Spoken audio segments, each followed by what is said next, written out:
Crunchy and സ്പൈസിയുടെ പുതിയൊരു വീഡിയോയിലേക്ക് എല്ലാവർക്കും സ്വാഗതം. ഇന്നത്തെ റെസിപ്പി നല്ലൊരു വളരെ സിമ്പിളായിട്ടുള്ളൊരു അമൃതം പൊടി വെച്ചിട്ട് പുഡിങ്ങാണ്. വീഡിയോ ആദ്യമായിട്ട് കാണുന്നവരുണ്ടെങ്കിൽ സബ്സ്ക്രൈബ് ചെയ്ത് ബെൽ ബട്ടൺ ക്ലിക്ക് ചെയ്ത് അതിൽ ഓൾ എന്ന് സെറ്റ് ചെയ്ത് വെക്കുകയാണെങ്കിൽ ഞാൻ വീഡിയോ ഇടുമ്പോൾ നിങ്ങൾക്ക് അപ്പം തന്നെ നോട്ടിഫിക്കേഷൻ ലഭിക്കും. ആദ്യം തന്നെ നമുക്ക് അമൃതം പൊടി എടുക്കാം. 5 ടീസ്പൂൺ അമൃതം പൊടിയാണ് ഞാൻ എടുക്കുന്നത്. ഇതിലോട്ട് നമുക്ക് ബട്ടർ ചേർത്ത് കൊടുക്കാം.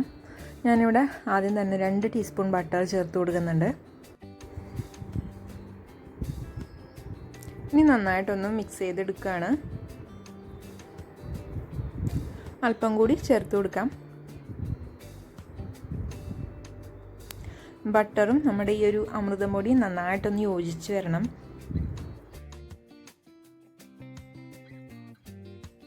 ഇപ്പോൾ ഞാൻ ടോട്ടൽ 4 ടേബിൾ സ്പൂൺ ബട്ടറാണ് ചേർത്ത് കൊടുത്തിട്ടുള്ളത്. ഇത് റെഡി ആയിട്ടുണ്ട്. ഇത് നമുക്ക് മാറ്റി വയ്ക്കാം. ഇനി വേണ്ടത് ക്രീമാണ്. 1 കപ്പ് വിപ്പിംഗ് ക്രീം ഞാനിവിടെ എടുത്തിട്ടുണ്ട്. ഇത് നന്നായിട്ട് ബീറ്റ് ചെയ്തെടുക്കാം. നമ്മൾ സാധാരണ കേക്കിന് ഉണ്ടാക്കുന്ന ആ ഒരു പാകത്തിലാണ് ചെയ്തെടുക്കേണ്ടത്.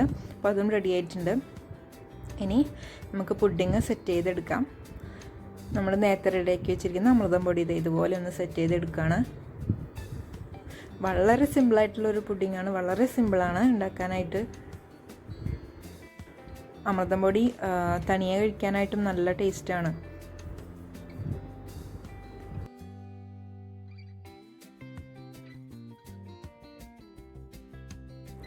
അമൃതം പൊടി മുഴുവനായിട്ടും ഇട്ട് കൊടുത്തിട്ടുണ്ട്.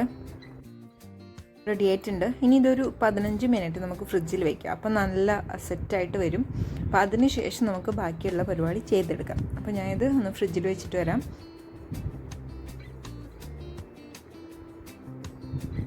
ഞാൻ ഫ്രിഡ്ജിൽ നിന്ന് എടുത്തിട്ടുണ്ട്. കവർ ചെയ്തിട്ട് വേണേൽ ഫ്രിഡ്ജിൽ വയ്ക്കാനായിട്ട്. ഇനി ഇതിൻ്റെ മുകളിൽ നമ്മൾ ക്രീം ഇട്ട് കൊടുക്കുകയാണ്.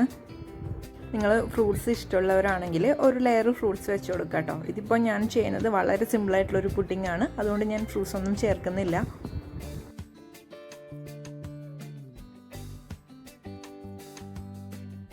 ക്രീമും നമ്മളിത് ഇതുപോലെ തന്നെ ചെയ്ത് കൊടുത്തിട്ടുണ്ട്. ഇനി ഇതൊരു 1 മണിക്കൂർ ഫ്രിഡ്ജിൽ വയ്ക്കാം. നന്നായിട്ട് തണുത്ത് കഴിഞ്ഞതിന് ശേഷമാണ് കഴിക്കാനായിട്ട് നല്ലൊരു ടേസ്റ്റ് ഉണ്ടാകുന്നത്. 1 മണിക്കൂറിൽ കൂടുതൽ വെച്ചാലും കുഴപ്പമില്ല. അപ്പോൾ ഞാൻ ഫ്രിഡ്ജിൽ വയ്ക്കട്ടെ.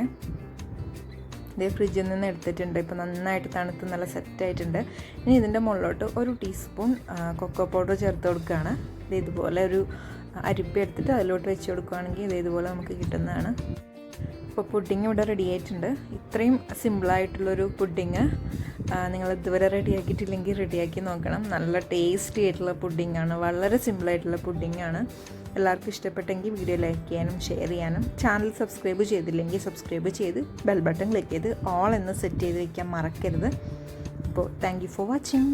Bye bye.